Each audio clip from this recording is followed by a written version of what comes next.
All right, welcome back to another Anonymous Throwdown episode. I think we're on like episode 4 or something like that. But today we have a vast variety of topics to talk about. Today we're going to be talking about WB and how they're always making the wrong and worst decisions imaginable. And it's very, very entertaining to talk about. So, does anybody know like the full details about like what's actually going on here? Jake might know more about it than me, so I'll let him Yeah, fill in Jake, any what do you details. think But about it, Jake? yeah, go ahead. Yeah, so to give a little bit of background and context, basically, Suicide Squad Kill the Justice League was a complete dud. Gotham Knights was, I think it actually sold a bit better than many of us thought it did, but the reception was certainly lukewarm at best. Hogwarts Legacy has been their most recent successful game. It was the best selling game, I believe, of 2023. And the response from Warner Brothers and David Zaslav at the top has largely been, well, we don't want to make more games like Hogwarts Legacy. We want to make more games like Suicide Squad Kill the Justice League, which has left everyone just completely baffled because it's like, well, one of these games is making you a ton of money and the other one isn't, and you're going to chase the trend that isn't making you any money. But it seems like they're maybe taking a step back on that front, and instead they're going to be pursuing other developers as third-party creators for their IPs.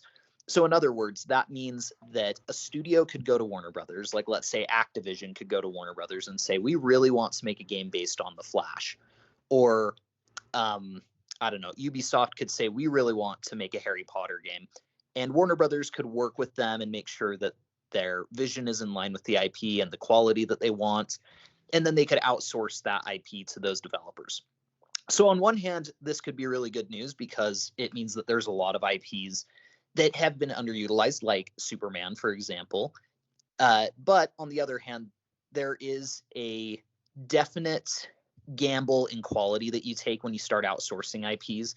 A good example of this is what we've seen with some of the Marvel games, like Marvel's Avengers, where the quality suffered. But I think many of us would be willing to take that gamble at this point, considering that Suicide Squad Kill the Justice League is their most recent AAA game.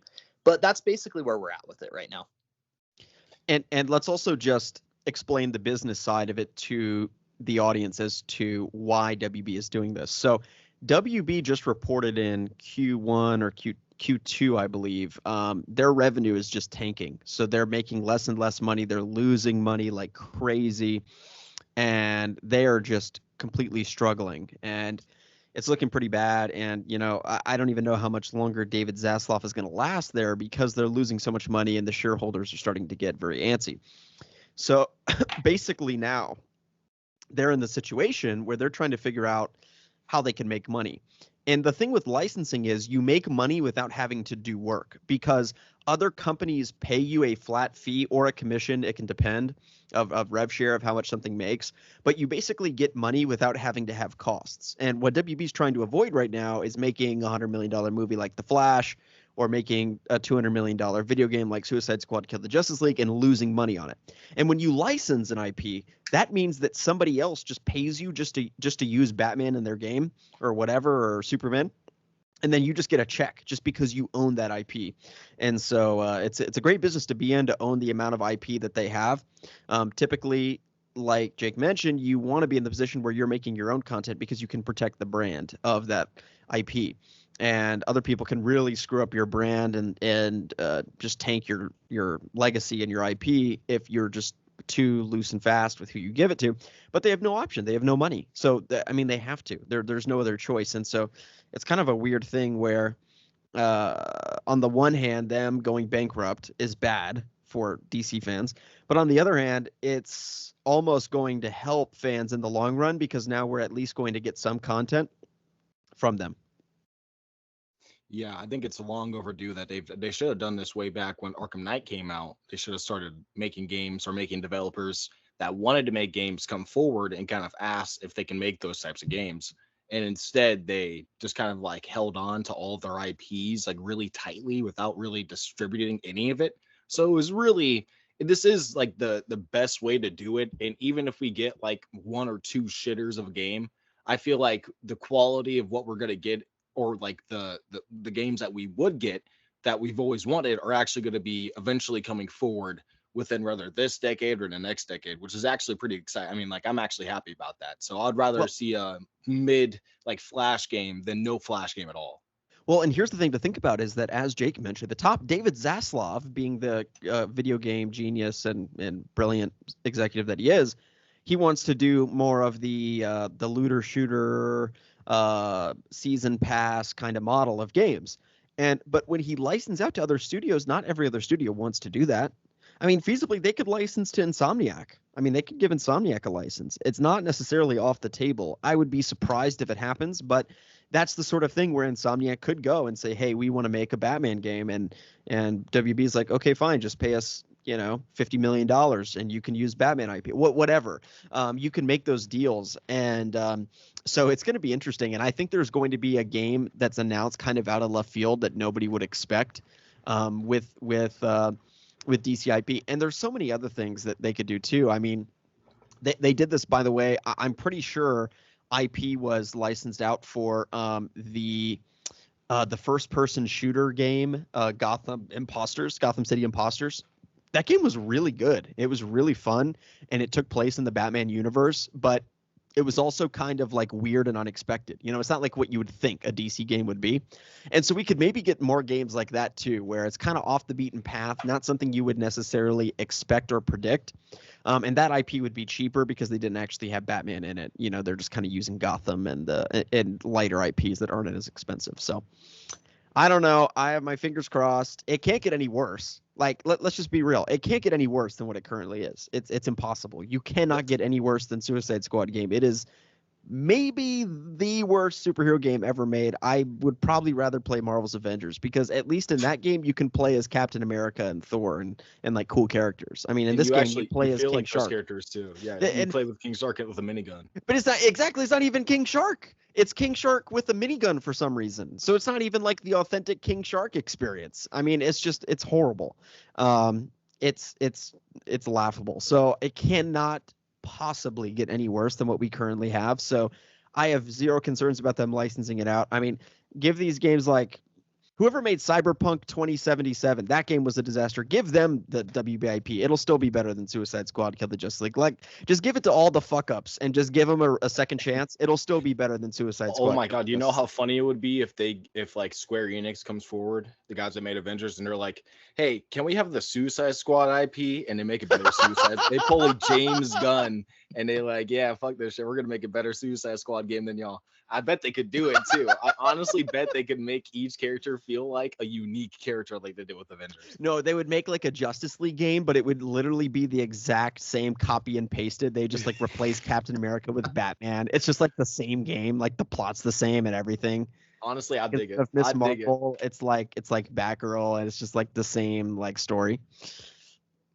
Yeah, I feel like we're almost seeing a reaction that's very binary. Like I've seen on social media, some people act like this is a huge, disastrous idea that we're going to end up with like EA and Activision just wanting to make like Suicide Squad looter shooters or like basically I've just seen the sentiment that like companies are just going to start seeing dollar signs, both Warner Brothers and these third-party IPs or third-party developers rather, and that they'll use these IPs just to make more formulaic games. And I do think that's a fair question. Like, would I want to play like an Ubisoft, I don't know, Batman game that basically is just Assassin's Creed Unity, but with a Batman skin? Like, that does definitely change my perception of Batman in the video game medium from one of the best games ever to like, okay. Still would be better than Suicide Squad. It would be. But I think the potential opportunity that we're missing out is that we could have developers that were like Rocksteady back in the day, like 2009, that see a good idea for these superhero characters and can actually do something with it. And even if it's like an Arkham, Asylum size, like 6-hour experience, that's like, maybe $40 or something. I don't think anybody would really complain about something like that for like, of course, their main characters like Aquaman or Flash or something like that. So, but that's why they're licensing because they refuse to actually do that. WB doesn't know how to.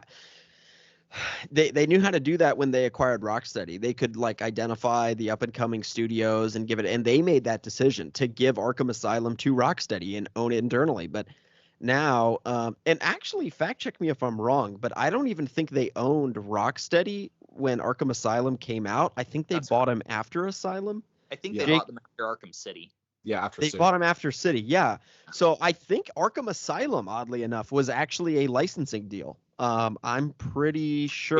It was a licensing deal because the game that was canceled before from another studio was a Dark Knight Rise or the Dark Knight project or whatever that they Right, were doing for a right. game. So they had to license it. It was already a licensed game before it was even Arkham Asylum. So yeah. Right. And so that's the thing is like, so what is WB going, what's easier for WB to do? Build a studio that's as good as Rocksteady from the ground up, recruit talent from other studios, scalp the best people from the best studios across the world, bring them to a failing company that is literally losing money day by day that nobody wants to work for because they lay people off every other week. And hey, that sounds great. I'm sure people will sign up for that. Or is it just, hey, Insomniac, here's Supergirl, just go make a game. You know what I'm saying? Like that's the best bet, is to give it to studios that are already established. That's what I think. But the other thing that I was really thinking about that's kind of a bummer is like, we did get Arkham, of course, but you look at some of these other games of like a Last of Us quality narrative game, or like a GTA level scope of a game. And it's honestly just shocking that when you look at the IP that DC has, I mean, Warner Brothers has probably the best IP of anyone in the world. You could argue, I mean, Disney certainly with like the Disney princesses and stuff like that. I mean, okay, that's probably number one. But putting that aside, I think that WB probably has the best IP. I mean, they have Harry Potter, like unbelievably successful, and you have all of DC, Batman, Superman. Yeah, all I of always them. think about that. I always think about how Marvel has like not even all of their characters. Well, I guess before Fox went under and all Mhm. that type of like deals with Sony and whatnot, they had like barely any of their big characters like the X-Men, Fantastic Four, and Spider-Man.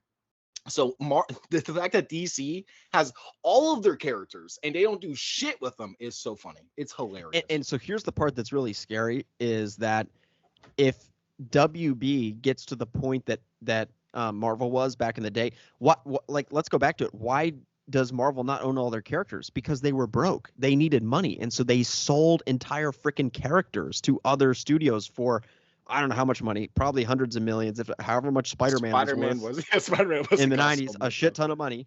And that's why they don't own their characters, because they freaking sold them. And like, if WB keeps tanking like this, they're going to get to the point where it's like, okay, how much could we sell Batman for? 50 billion. Okay. Yeah, we might do that. Like, I, you know what I'm I saying? don't know if they'll ever do that. I don't know if they'll ever do Dude, that with you Batman. say that, but there, With if Batman the though, choice, dude, if the choice is a 100-year-old company going bankrupt and selling an IP or two, like if you have to sell something, you have to sell something. If you're that screwed, and like, I'm not saying WB's at that point yet. They're definitely not. Don't get me Yeah. wrong. These companies have so much freaking money, and they can get so much money from the bank and get these giant loans, and they have all these tax loopholes, and there's so many freaking ways around it. But I'm just saying that I'm not cheering on WB going bankrupt. That's all I'm saying. And there are some Yeah. fans that are like, "Oh, fuck WB." Like, no, I do not want that. I want WB to actually succeed and just get their shit together. That's all I want WB to do. Yeah, no, I agree. I think that they're definitely in a spot where they need to turn things around, and this could be a great step for them. Like I mentioned, how there's the sentiment that this is a horrible idea. I've seen the opposite sentiment that's like, maybe Rockstar will want to make a Batman game. And I'm like, I feel like we're going to end up with games that are kind of in the middle of that. Like, I think what we're going to see is like maybe the Tomb Raider developers at Crystal Dynamics being like, hey, we could apply our engine really well with the Green Arrow IP. Like, we could make a really solid Green Arrow game. And, Ubisoft could get really excited about like, what if we made a Krypton prequel game where you're playing as Jor-El and it's leading up to the events of where the planet's going to be destroyed, but it's going to be a bigger RPG game. Like, I could see there being some interesting stuff done with DC and some of those other IPs. Like, one that I was actually thinking about as this decision was being made and as some of the details were being rolled out is like, why not take some of the Stephen King properties that they own and license those out to really famous and iconic first-person horror developers? Like, Give us some really Oh, cool. yeah, Yeah, like Yeah, smart. give us variety. imagine a it horror game. Yeah, yeah, like a That's really smart. multiplayer first person game where you're going around and it has some cool gameplay mechanic where it reacts to like your gameplay style, and if it notices that you're like avoiding air vents or something, suddenly it forces you into a situation where you have to use one. Like there's so many things that they could do to add variety to different IPs, and that's what I hope we see is some of those Arkham Asylum level passion projects for a lot of these things that just have gone under the radar for so long. But Yeah. that's such a great point. And the other thing that I also think about, so like going back to the other point that I was making earlier, is it's kind of depressing to me that yes, Arkham, they're amazing. Don't get me wrong. It absolutely is probably the best I was going to say trilogy, quadrilogy, whatever, 4 games ever, in my opinion, my biased opinion. But it is still a bummer we've never had a DC game at the scope of something like Fallout or GTA 5 or even Cyberpunk 2077. For all the problems it has, that game is like gigantic. It's very immersive. And it's harder to make those sort of games, or like even like Skyrim, like we've never had a game of that scope. And the thing is that the DC properties lend themselves perfectly to that format, the GTA 5 scope, the Cyberpunk scope of game, and we've just never gotten it. And often we kind of talk about like an Arkham Asylum size game. That's what the new developers of the new VR game are like, Arkham Asylum size, but it's like, if you really think about it, all 3 of the Arkham games, they're kind of the same size. Like the map is a little bit bigger, sure, but like the Arkham Knight map is still tiny in the grand Well, scheme of things of open world maps, like compared to these other games that I mentioned. what I think will fix that is Wonder Woman, because they're doing the Shadow of Mordor or Shadow of That will Mordor be the type of first like. one that's the Yeah, scope, so I, right? I think Mhm. that should like inspire developers to kind of like take not like other mechanics and other ways that developers make games and kind of apply to those games, but I don't know, maybe like look at what they're doing and try to like do something slightly similar to it, like a Superman game with like the I don't know, like the same type of vibe as I'm sorry, Spider-Man, or like maybe even like the Flash with the same type of style of Spider-Man. That could like really do numbers, and I don't think a lot of people really know like how much people would actually go out and want to play that type of game. But Jake, you do make a great point pertaining to the fact that we are about to get. I think the biggest concern is you really made a great point of like other games or other studios just kind of reskinning games. I didn't really think about that, but that actually is probably very likely to happen.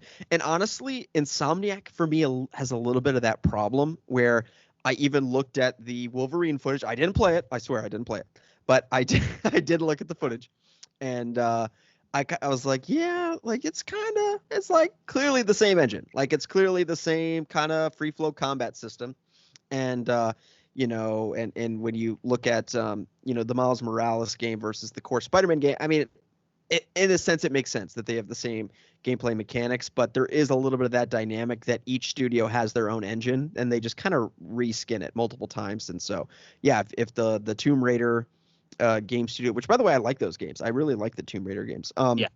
But it would very much so be the same like puzzle mechanics. It would be the same like like it would be the same kind of approach, and so Yeah. that's a And little bit concerning. for some of them, I don't think it would be bad. Like I think that specific example would actually work Would really be well. perfect. Hmm. Like that'd be great. And even if Insomniac, like you'd mentioned, like if for example they made a Flash video game when they're done with their Spider-Man games, like I really think that they could do something incredible because the Spider-Man, like just the velocity at which you're moving in those games is amazing. And at that point, we'll be playing on like PS6, or at that point, it'll take 20 years instead of 10 to make games. So we'll be playing it on like PS9 or something. But I think that there's some of those instances where that can work. But I do think that the point still stands that like, what if our next trilogy of Batman games is basically just Assassin's Creed Odyssey reskinned as Batman? Now, for some people, they'd love that. Like some people, that would absolutely be what they'd want to see. But I do kind of prefer when studios go to these wanting to create something really cool. I actually really personally enjoyed Hogwarts Legacy and thought that was a great example. The first really since Arkham Knight for me personally, where it felt like a Warner Brothers studio, took a pretty familiar gameplay approach. It was kind of a mixture between Arkham and RPG mechanics, but they made a game that's well over 20 hours long and uh, really felt true to the world and the characters. And that's what I hope to see just largely going forward. And even though like the upcoming Arkham Shadow, for example, doesn't necessarily sound like it's going to be bigger than Arkham Knight, sounds like you mentioned that it's going to be more akin to Arkham Asylum. Like that's fine. But at the same time, I want to see more projects that really try to push the boundaries or really are trying to do something interesting with the IPs. That's the big selling point for me on Arkham Shadow, is the fact that the developers seem so passionate about that world and about trying to bring it to a different medium. But we're in this interesting stage where I'm waiting 6 years probably for the next Spider-Man game. I want it to be a major step up from Spider-Man 2. If it's just a reskinned Spider-Man 2, then it's like, what was I waiting for? If we were still getting games every 2 years, I don't think getting a game with a 6-hour campaign would be that egregious or feel that short. But when it takes this long to get games, I want to see something that pushes the boundaries, and especially if I'm going to pay $70 for it. Well, and when Brian Intihar, like the game director, admits a month after the game comes out, he's like, yeah, the last third of the game's not that good, but like we kind of ran out of time. It's like, what? Yeah. Like, and I get it. All the fans are going to complain if it gets delayed. It's you can't win. I get it. But it's also like, that's kind of a shocking admission that you like basically couldn't finish the game, but you just released it anyway. It's kind of crazy. Not even a couple months. He was just like, we were arguing with Sony about this. We had to just go with what we had. It's kind of sad. Yeah, it is, because you get like, it's like, and imagine if it, this is not in a perfect analogy, but compare it to like the Dark Knight trilogy or something. Imagine if Chris Nolan was like, yeah, like we couldn't really finish like the ending, so like it was really rushed, but like the first 2/3 of it was really good. It's like, bro, you only get one chance to make the Dark Knight. You need to make it good. It's like same thing with this. You only get one trilogy at Spider-Man. You only get one freaking crack at it. So don't have a third of the game be a mess because you can't finish it. But I also understand they have their boss, and their boss says you got to publish it. You got to publish it. So it's a hard situation. Yeah, it is. Overall, though, with this whole DC thing, I'm really excited because we haven't had a proper DC game since Arkham Knight. Realistically, it's been quite over almost, 10 years. We have like Injustice, but besides that, I can't really think of any other DC game. You guys can correct me if I'm wrong, but the last like proper DC open world game was Batman Arkham. Oh, I'm sorry, Suicide Squad and Gotham Knights. Fuck those games. What am I talking about? We need something new and something fresh. We need something good and something inspired, because these. Dude, you know what I'm going to do soon though is I'm going to replay Gotham Knights, because I think I'm in the middle of it. Yeah. What do you think? I think it's a lot better than. Honestly, I was very harsh on it, but it's still like the dialogue's still really, really bad. Like the characters sound like they're written by people that are just constantly on Reddit and Tumblr, and it's like it doesn't help the game's stiffness either, because it feels like what Arkham Asylum is to Arkham City and Arkham Knight. Like it feels like the first.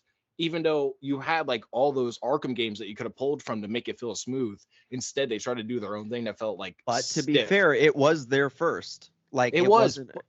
But you got a first impression, and you're going up against the Arkham games. It's like if Spider-Man came out and they were like stiff as a fucking board. Like those games flowed. The web swinging flowed. Like the game's traversal you don't get until like 2 hours into the game. That's rough. So I don't think that. It's better than what I thought it was, but it still has its very bad glaring issues, and it's a lot better than Suicide Squad, that's for sure. Yeah, I recently replayed Gotham Knights, and my opinion hasn't improved tons, but I also definitely wasn't like one of the people giving the game like a 3 out of 10. Like I've always maintained it's like a 6 or 7 out of 10, and I still feel like it's about there. My biggest issue with the game, really, and it's pretty sad because I really love the premise of Gotham Knights, and I thought that it was a really interesting choice to move it away from the Arkhamverse.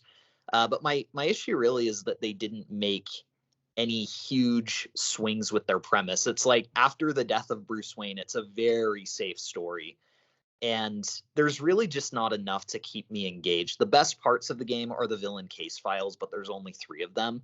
And that would have, even that alone would have really saved my opinion of the game, I think, and could have brought it up. It's like an 8 or a 9 out of 10, is if there's like 1 to 2 dozen villain quest lines where it's like, oh, the ventriloquist and Two-Face and Poison Ivy and Bane and Falcone are all in the game. There's 5 villains, bro. It's the Court of Owls, Talia al Ghul, and then Mr. Freeze, Harley, and Clayface, and that's it. Like, that is the most boring lineup of characters that you can have in a world that's massive. Like, Gotham Knight's map is huge, and they don't do shit with anything. It's so annoying.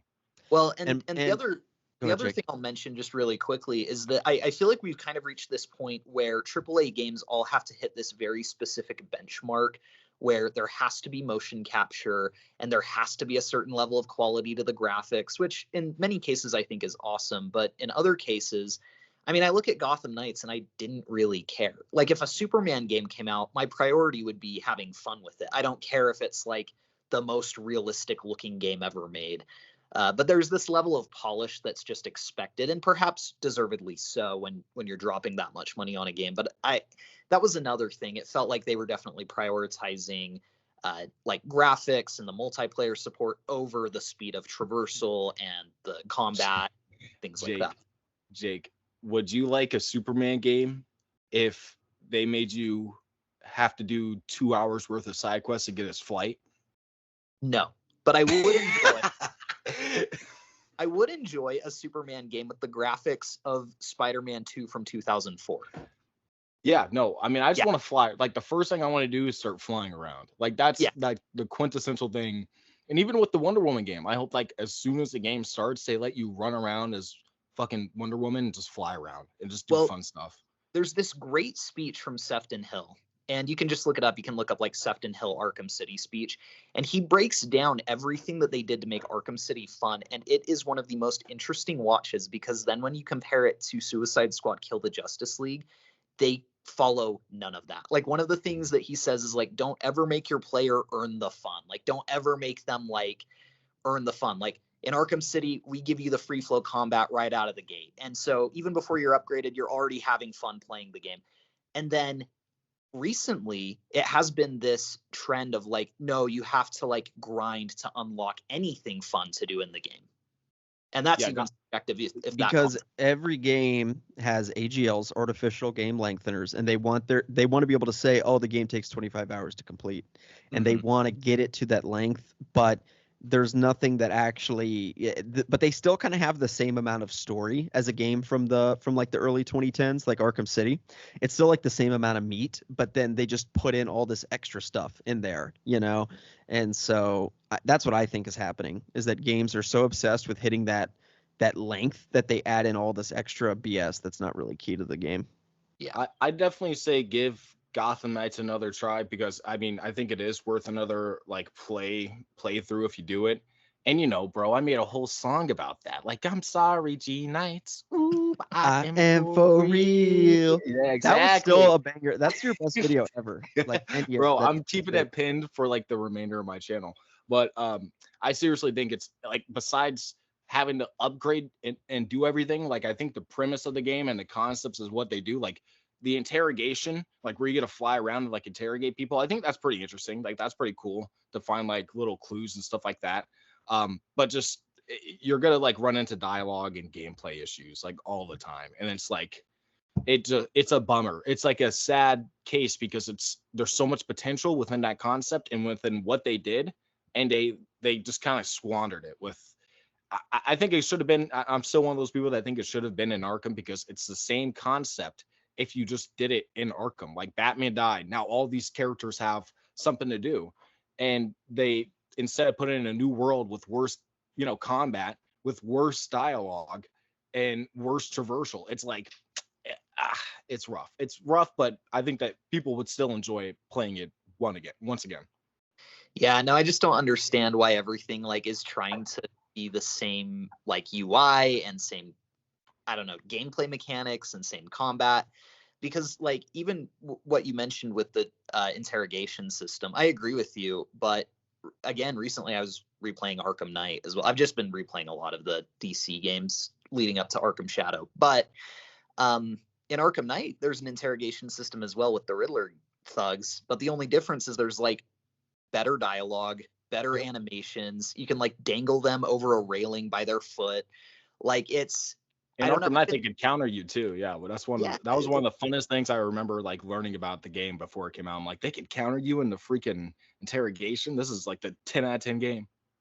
yeah, and I think those studios just always worked the best when they played to their strengths and not things that was just unreasonable. Like Rocksteady, and this is something Jason Schreier pointed out in his article, was not the studio to make a live service looter shooter. They just didn't have the amount of people to do it. But they could make a bunch of really great challenge maps, and that's why Arkham Knight, despite not being a game with like end game support, has a much longer lifespan when you play the game. It has a ton more content just because of those challenge maps. And I'd love to see studios kind of make a return to that. I'm tired of this era where everything takes 10 years to make and then comes out and it's not great. Like I want to go back to, 2-3 years of development, and yeah, maybe the cutscenes are a little hit or miss in terms of the lighting quality, but the gameplay is incredibly fun. Or, vice versa. Like Naughty Dog doesn't necessarily need the biggest map for their levels, but it has some really solid cutscenes and story content. So I just want to see studios play to their strengths a little bit more again. Here's an interesting conversation. What do you guys think is, out of all superhero video games, what do you think is the best superhero video game to date?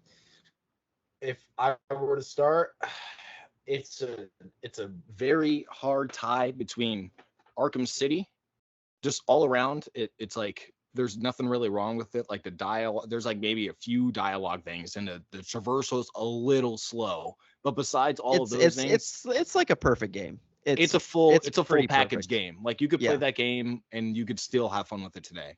It's a tie between that and, honestly, it's an old timey game. It's Shadow of the Colossus. Like I love that game so much. I can't even lie. Like that game, it's like really simple. You just ride a horse to point A to point B and just kill a big monster thing, and that's it. And the story, it's kind of in the background, but it's just a lot of fun to play that game.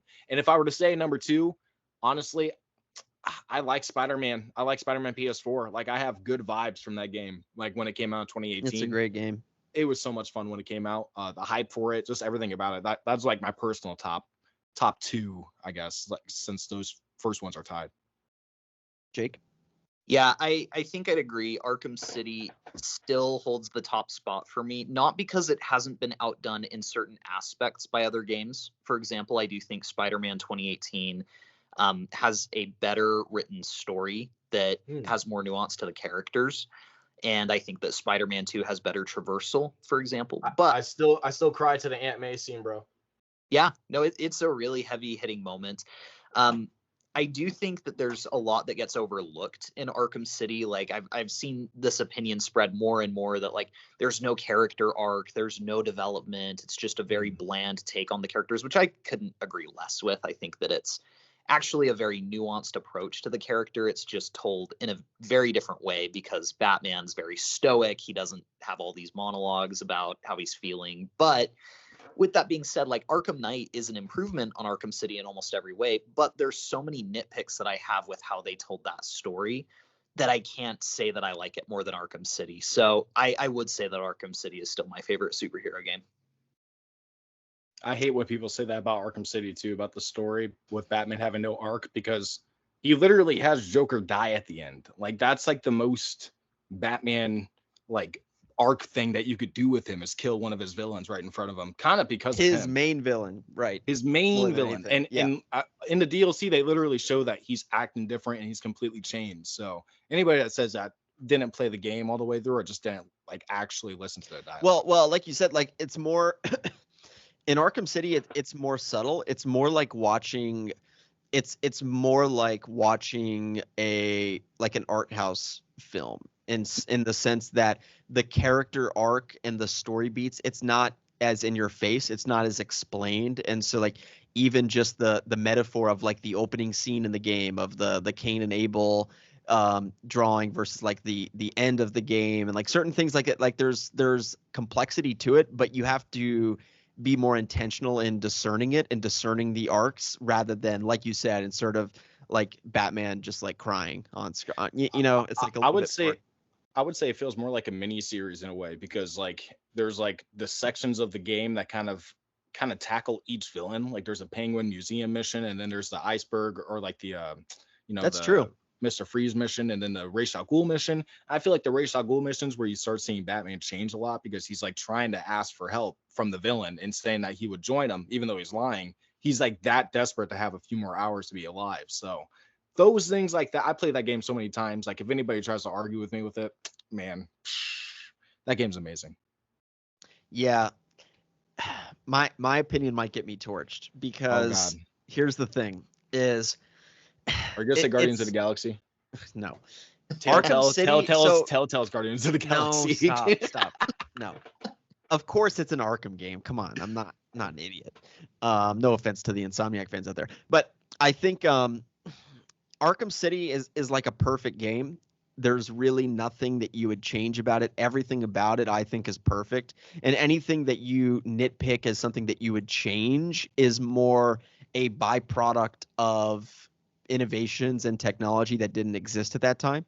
And so I think that so it would kind of be like talking about 2001 Space Odyssey and being like, yeah, but like the CGI wasn't that great. It's like, yeah, no shit, it was made in the 60s. Like, okay, like what are you going to do about it? It's the same thing with certain aspects of that of Arkham City. They're like, yeah, like it's kind of clunky, the traversal. It's like, but it was the best traversal ever at the time it was made. Like anyway, whatever. So Arkham City is a perfect game, but I still think I would say Arkham Knight is the best overall superhero video game ever made. And the reason why is because it is the most complete package of one. I think it's the most immersive in terms of the open world. I think that the aspects of just the way they expanded with more of the side missions make it a little bit more of a complete game. And I also think because you get the Batmobile, like it makes it the ultimate product. It makes it the ultimate Batman experience. And the tagline that they ran with the marketing of "Be the Batman." I do think that it was the most authentic that we probably will ever get to actually feeling like we are Batman in a video game, at least for the foreseeable future. Maybe Rockstar is going to take it up, in the future, and we're going to get we're going to get Gotham and Metropolis, and you can switch between both of them. Like, I don't know. But for now, I think Arkham Knight is the most complete. And also just in terms of the free flow combat and the evolutions there, all of the side missions that you have, having the multiple islands of the map, being able to free roam as not only flying around, but also in terms of your in terms of being able to also dual play with other characters. I think that Arkham Knight for me is probably the best superhero video game ever made, but I say that with the caveat that the story is certainly not as good as Arkham City. Arkham City is a perfect story and again, like a perfect game. So it might be weird to be like, well, how, if it's perfect, then why would you put Arkham Knight? It's just because those things I mentioned, it makes it a little bit more of a complete, like, evergreen package. As going back to it now, especially, it is just like, it's amazing. And also all the story DLC too. I mean, people dog on the Batgirl story pass and things like that, but like the Batgirl story pack, I think is still very fun, and it's really cool that you get a whole Batgirl's the separate best DLC. one out of all of them. Yeah. Yeah, and like even the Season of Infamy was really strong, and so it's just kind of like the most complete full package of a game. And then also the challenge missions I thought were really good. The racing tracks, I think that's the game I like to go back to the most. So I'm curious because I'm not will gonna disagree with you, Go Kobe. I think that yeah, there are definitely improvements. I guess my question, because I can understand there's so much evolution between Arkham City and Arkham Knight that I can understand why Arkham Knight would take top spot for you.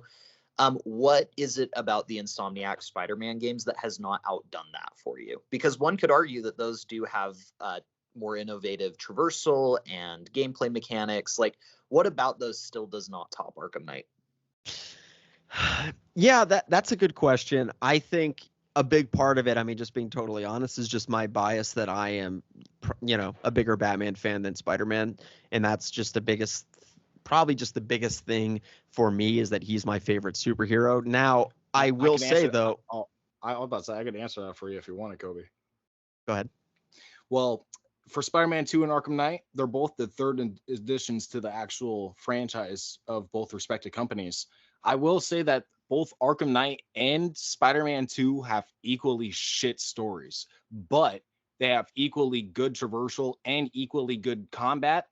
The reason why Arkham Knight kind of edges it for me is because of the challenge maps. You got literally, you could play in the Tim Burton world, you could play in the Christopher Nolan world, you could play in all the Batman 1966 one, and if you get the PC, you could add mods. Now Spider-Man 2 is not on the PC yet. I'll probably do that in like a good year or something like that. But my point stands. Batman Arkham Knight has more content. I think the story and the side missions are probably longer too. I feel like Riddler alone like completely it kind of ruins any other game from saying that they're longer than Arkham Knight, especially because it has like 400 trophies. So I would say that Arkham Knight definitely. Arkham Knight is 243. Oh, my bad. City is 400, but 400, it takes longer to get the 243 in Night. Yeah, because the map's so much bigger and things are a little bit more complicated. So overall, I would say, and I was about to say that I do agree with you, Kobe, in many regards, because I would say that Arkham City, subjectively, in my opinion, is like, it's like the best game ever. But Arkham Knight really did take everything that Arkham City did, the combat, the you could pick up enemies, you could pick up weapons now, you could do all this type of stuff, all the new stuff. You got the Batmobile for traversal, and the way you fly around just gliding is so much faster. It's insane.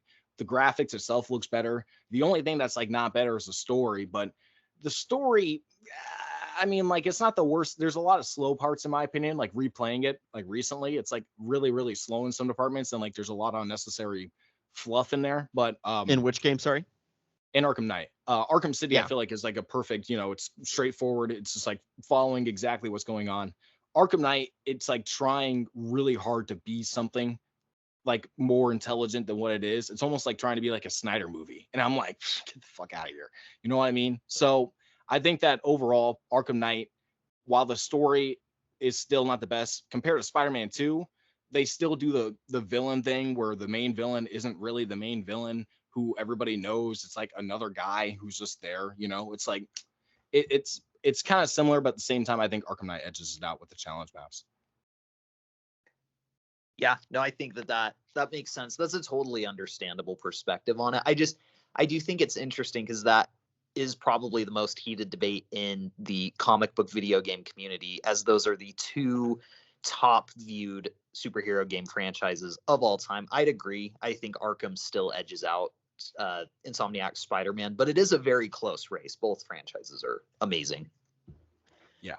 It is, and I'll also say that, I think there are a few things that the Arkham games definitely do better. I've always said that I think the main thing that the Insomniac Spider-Man games do a little bit better is some of the emotional beats in the story. And I think they, for instance, in the Miles Morales Spider-Man game, you get that scene in the opening where it's like Miles with all of his friends and and his family in the house, like eating dinner. You don't get scenes like that in the Arkham games. It's a lot more about the kind of like Marcel said, it's a little bit more like the Snyder vibe of, it's like all about business. It's all about the plot and the villains and things like that. I will say though, I think personally that the gameplay is better in Batman Arkham Knight, because to me there is just the gameplay, by the way, is phenomenal in Insomniac Spider-Man games. I mean, it is so fun. The free flow, the combat, the gadgets that you have, it is amazingly fun. So I'm not taking away from that. But to me, when you're playing Arkham Knight and you like come flying off of a rooftop, beat up like 15 people, and then call the Batmobile right after it, and then it like drifts in, and then it makes all the noise, and then the music swells, and then you start driving around. Like, to me, I don't think anything tops that as a gaming experience. Like, just putting in the Batmobile, it is the most epic gaming experience I think you can have. because they introduced the Batmobile, and so it's just the most complete game where you really feel like the hero you're playing as. In addition to that, I mean, you have Wayne Tower in Arkham Knight. You have other landmarks for what you typically will see in like the Batman movies or the comic books and things like that I think are really cool. And so it's definitely a very close contest. And again, it also is just a byproduct of probably who you're more of a fan of. So, for someone like Evan, who is just a bigger fan of Spider-Man than he is of Batman, which is totally sensible and fine. I think that he's going to prefer the Spider-Man games, and the same is true of somebody like me. And it's actually kind of weird with me though, because my first superhero that I ever was a fan of was Spider-Man. Those are the first comics I ever read. The first superhero movies I saw were the Raimi Spider-Man movies. And so, I love Spider-Man. But Kobe, we should have a 2v2 debate. So it'll be me and Evan versus you and Jake. So we'll be the Spider-Man side and you could be the Batman side. You just said that you picked Arkham City. I'll pick Arkham City, but I could still defend Spider-Man in some ways. Jeez, I could be the devil's advocate. I mean, Jake, do you like Spider-Man or Batman more? It depends on the day. Probably Batman overall. See, exactly. See, it depends on my day too, but it's honestly sometimes leaning towards Spider-Man recently a lot more. Like I like Arkham Knight and I'll forever love it, but with Spider-Man 2 right there on my PS5, I'm like, I just want to go web swing real quick.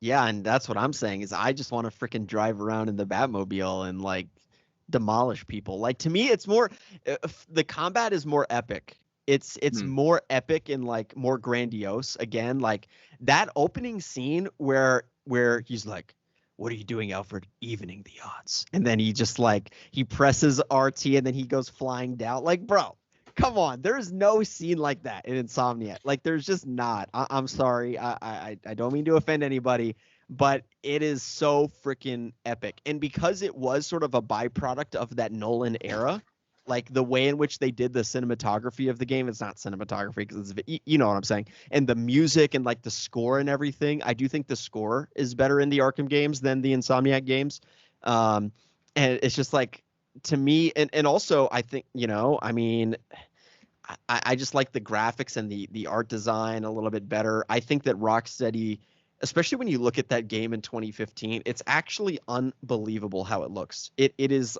unbelievable how good the graphics are and the art design and the character design and the sound design in that game is so freaking good. And that's what Rocksteady was so good at in the Arkham games is every detail was perfect. Everything.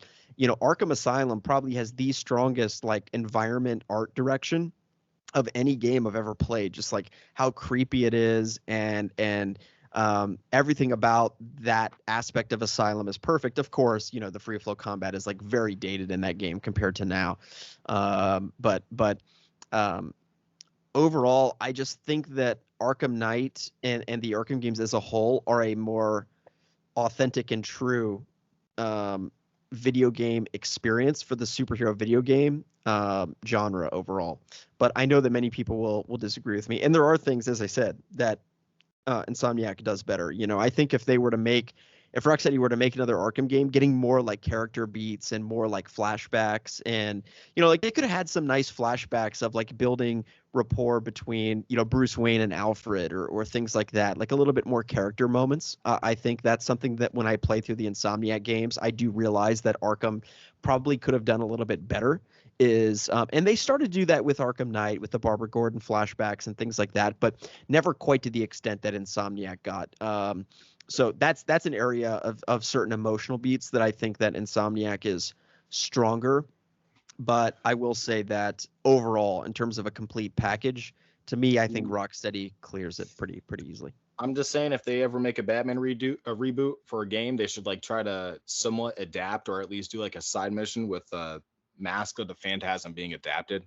And then you get flashbacks with that one character walk around, do dates or like whatnot. Then you have to run away and be Batman. Like, oh, that'd be fucking so cool. And then like you see the I'm just saying, honestly, Batman and Spider-Man, they're definitely the top like video games of any superhero genre that we have here. Like, there's very few games that come up close to it.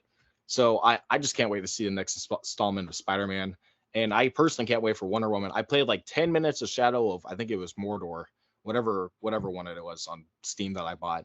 And man, if that free flow combat and the way you could stealth around is like similar to what you could do with Wonder Woman, but you have like superpowers and shit, oh my god, it's gonna be phenomenal. It's gonna be one of the best games ever. So if you had to pick just on gameplay alone, Spider-Man versus Arkham, what do you think? Insomniac, Spider-Man versus Arkham, both of you. I'm definitely going for Arkham. It feels well. For starters, Brian Intihar himself said that he wanted to make Spider-Man, the game that they were making, like Marvel's Arkham. So I personally think that they've already taken what made Batman work and they've just applied it to Spider-Man. Like, there's not a lot that Spider-Man does different than Batman in the first game compared to what they were doing in like Arkham Knight, which came out 3 years prior. And I think that Arkham Knight is a lot more impactful. Like the characters and the NPCs, they literally get bruises and bloodied.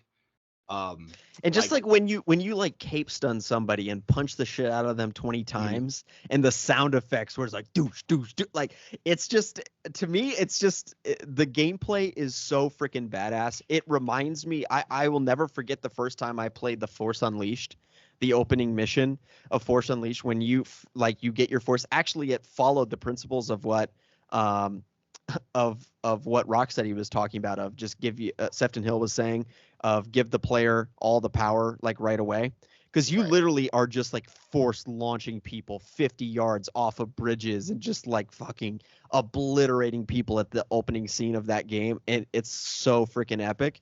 And to me, I think that Arkham Knight is that. It is like the most epic gameplay of any game. It is just unbelievable. My biggest problem with Spider-Man, like their gameplay, especially with the first, I mean, even with the second one, when you really look at it, is that after all of the characters are like done and you do finishing moves where you're literally taking them 30 feet in the air and doing scissor kicks on their heads and whatnot, like they land on the ground and they just look like action figures. Like they're just like, you know, exactly like ragdoll action figures, and their eyes are open and they're A-okay afterwards and everything. And when he punches them, it's not as I don't know how to describe it. Like you said, isn't Spider-Man 2 is T-rated, right? Yes. Yeah. Exactly. You can tell. You can tell that Arkham Knight is M, and Spider-Man 2 is T. You know what I'm saying? I think that with Wolverine, it's going to feel a lot more like Batman Arkham. I agree. Where you're going to be ripping through enemies and slashing them apart and running through walls and all the gameplay stuff that we've, seen leaked and whatnot. I agree. That really does look like something that's going to be akin to Arkham mixed with like Spider-Man type of graphics and like Spider-Man type of like maybe animations that they've had before. I think I've seen like a video where they show off Wolverine doing the same exact combo that a Spider-Man character or that Spider-Man himself does in the game, where he's like, hitting somebody over and over with the square button. So that's going to be a lot of fun to see with that. If you were to ask me like what game like I would want to play for the combat, it would have to be Batman Arkham Knight. And Spider-Man 2, they try to make improvements, but they take away a lot in Spider-Man 2. They take away like all of the gadgets. You only have 4 gadgets that you get to use now out of like the 8 that you had before. The special abilities are really cool and whatnot, but they're there to replace the other gadgets, and it just feels I prefer the gadget wheel, like in Arkham, where you have a ton of gadgets. That felt so much more natural to the character than to do spider arm leg robot things where he comes out of his back. And now like literally I don't even understand how that works. Like it's just like nanotech, I guess. Peter can just do that now, but I digress. Yeah, I would say that Arkham always made sure that their gameplay tied really well into the fiction of their story, whereas Insomniac has often leaned more into doing stuff that's just fun, even if it doesn't really make sense in the context of the story. I'd largely agree that the combat of Arkham Knight in particular is still perhaps the best combat system ever. It is so fun and engaging, and challenging. It's not an easy combat system. A lot of people act like you just hit one button and you can take everyone down, and that's not really the case at all. You have multiple different enemy types that you have to use different gadgets or techniques on to take down effectively. The one thing that I do think Spider-Man maybe has the upper hand on, and actually I will say, for me personally it does, is the traversal, particularly in Spider-Man 2. Just combining web swinging, gliding, zip launching to points. It's really just an impressive system.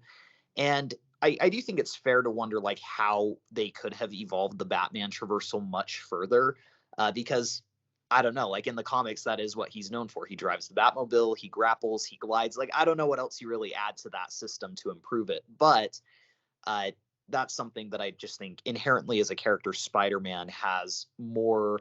I don't know. He has a better history in the comics of utilizing different abilities to get around the city. But beyond the traversal, I would say that Arkham, from a gameplay perspective, is the better game. Yeah, Arkham or with Batman, I was always saying that for like something you could do if you wanted to upgrade his traversal is just like make him do tricks in the air, but not like serious like Spider-Man tricks where you're doing backflips, but like just do like barrel rolls or like just make his Yeah. gliding like 10 times faster than what it was in like Arkham Knight. Or There's ways to improve it. let him do like a grapple swing or something like he does Yeah. in the animated series. Or the bats, yeah, exactly, a swing, or like even like the bat cycle too, like you Yeah. could have him on a motorcycle that actually doesn't feel like it's going 10 miles per hour like Gotham Knights does with no thrusters. The fuck. Yeah, no, there's so many more things that they could do with the Batman traversal, and I Yeah. feel like with Arkham Knight they were barely scratching the surface. Like it felt like it was almost, it was great, but I feel like it was like missing one or two, three things that could have really improved the the fluidity of the actual gliding, or like the actual grappling could have been like somewhat played with, so they could do different things with it, like have more physics with it or something like that. Like also swinging, Yeah. like they could steal like Spider-Man 2 stole from Arkham, where they're doing a gliding, have Batman swing around every once in a while. That'd be cool. Yeah, So no. yeah, there's things. You're right. Like there actually is a lot they could do. Like you could be driving the Batmobile around and then press a button and have the Batwing come in and pick you up and you can fly it around or something. Like there is a lot they could do. Another thing that I don't think any of us have touched on tons with it too is like just the fact that the stealth is so built around the character, and it's a unique stealth system. Now, by Arkham Knight, I was getting sick of the repetition of like, okay, I'm gonna survey everyone from a gargoyle, and then I'm gonna swing around and do inverted takedown. Like I do think that it got more interesting once they started removing gargoyles and vantage points from the rooms and making them a little bit more challenging. But just the vast number of takedown opportunities in any given stealth encounter was just so imaginative. And there's nothing, I think, in the gameplay of Spider-Man 2 that quite reaches that same level of fluidity, and that really just allows the player to get invested, and it feels like a seamless connection between the player and what you're doing in the game. There's nothing more badass than the fear multi takedown, or when you take somebody's head and bash it into a freaking electric rod, or what, like the little power boxes and things like that. I love that in the Arkham I games. love those videos where they can where they like put the explosive gel at the right spot, and then they like grapple up to one point, and then they have the battle ring ready, and they take out like 10 guys at once. It's like the Yeah, coolest shit. I know. And I will also say on the narrative piece, I think this is going to get me torched. I think that people a little bit overplay the Doc Ock arc in Spider-Man 1, which I do think was very good. And it was listen, hear me out. I think it was really cool what they did to have him like slowly turn into a villain. I did like that. However, it was like an hour into the game after you meet him, it is pretty obvious, like, okay, he's going to be a bad, you know what I'm saying? Like, to me, it wasn't as engaging as some people thought it was, because it was so obvious where it was going and how he was going to turn into the villain. At the same point, I do think it was an interesting premise. But again, one thing that I like about the Arkham games is that it really is just the true, authentic takes on the characters. They don't take a lot of liberties with the characters, which is a good thing in my opinion, because this is the definitive, like, Batman games that we'll ever get. And so I didn't really want them to kind of put their spin or their take on the villains. I just wanted to see the villains like as they were, and it's like they even brought in the same voice actors from the animated series, like Mark Hamill and everything, and it really was just kind of like the animated series brought to life. Whereas I think Insomniac's approach is a little bit more like, let's put our signature twist on it. and change the canon and the universe a little bit and make our own version of the universe. Where I think Rocksteady was a little bit more like, okay, we already have the blueprint of what we need to do for this for these characters. We just need to bring it to life and make it work in the video game. And I think that's very apparent in how much time and effort they put into the art design and the sound design and the graphics and the world building and the immersive nature of the game overall. And I do think Arkham Knight is a little bit more of an immersive game than the Spider-Man games. Well, my issue with the arc wasn't necessarily the setup for it, because I thought that all was really good and had some strong payoff near the end. I think my issue was that they didn't sort of make the escape from the raft with all the villains like the main selling point of the game, and they saved that for so late in the game that the resolution of it feels so rushed. And it was very rushed. It was rushed. Yeah. Like if it was a Rocksteady game that was tackling basically the same story, that would have happened by like hour 2 of the game. And then you would have had the Sinister Six on the loose and all the Sable agents around the city. Like, to me, the third act of both Spider-Man games have been the most interesting, but they're both like completable in 2, maybe 3 hours. And that does take away some of the impact. I kind of disagree with the first one. The first game, the second one, 100%. That thing was rushed beyond belief. There should have been way more to that. But the first one, there was. I feel like they gave you a lot more open world things to do. For the second game, like when Venom starts like making the world look like Web of Shadows 2.0, you literally can't do air tricks anywhere because there's so many enemies everywhere. With the first game, at least you get to just like swing around normally. And there's also the story is a lot more captivating, in my opinion, because now Doc Ock's on the loose. You have to take out all these villains. You have to go find these villains. And the Sinister Six storyline, in my opinion, is a lot better. But yeah, for Arkham, they definitely didn't need to do as much world building as Spider-Man did, or as much as like Gotham Knights did, because Gotham Knights essentially just looked at a Wikipedia page and just copied down like little drafts of what those characters were, while like Arkham essentially looked deep in the comics and we're just like, okay, we could just use these characters and adapt them right here as they are, like already in their career. So, Batman's like already 8 years into his career for Arkham Asylum. So he's already established and we already know who he is. And I think that the Arkham games kind of played, or they used that to a strong benefit when the game was coming out. So yeah, overall, they're both great games. I still think that Spider-Man 1 is, that's also one of the best. Like, it's almost a complete package. The only problem is that there's nothing really to do after the game. Like, there's no challenge maps. The DLC is okay. Like, it adds like maybe 6 hours of content, but there's not really that much that's of quality there. It's not like it really carries over into the next game anyway. Black Cat, she's in the fucking second game for like 5 minutes. So everything about her storyline doesn't matter. Everything about whatever the main villain, Hammerhead, doesn't matter. Sable, she's not even in the game. So, yeah, the first game, there's a lot there that they genuinely kind of like. I feel like it's a good start for them. That was a better start for Insomniac than what Gotham Knights was for WB Montreal. Because now there's probably not even going to be a second Gotham Knights game, like realistically. Definitely not. 0% chance. Yeah, for Spider-Man, they had a good foundation. Like, they had the best foundation imaginable. I think they had a better foundation than Rocksteady did with Arkham. Like, the reception, it's kind of hard to like kind of compare, but just the way that that game was received and how fast Miles Morales came out, you would think that the second game would be Arkham City level quality, but it kind of seems like they're saving that potential level of quality for the third game, and I hope that's what they're doing. Like, maybe it's like a flop where Arkham Knight is really the Arkham City for Insomniac, where the last game is actually the best instead of the second game being the best. So we'll see. I think that overall they're both great. I really want to go and replay all of them now.